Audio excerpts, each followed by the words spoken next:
যথাযোগ্য মর্যাদায় আন্তর্জাতিক মাতৃভাষা দিবস পালন করল রূপালী ব্যাংকের রংপুর বিভাগীয় কার্যালয়।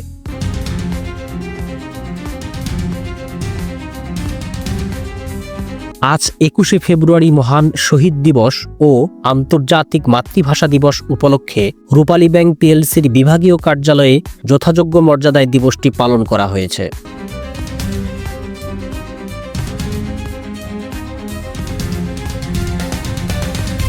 এর অংশ হিসাবে দিনের শুরুতে শহরের টাউন হলে অবস্থিত শহীদ মিনারে ভাষা আন্দোলনের বীর শহীদদের প্রতি গভীর শ্রদ্ধা জানিয়ে পুষ্পস্তবক অর্পণ করা হয়।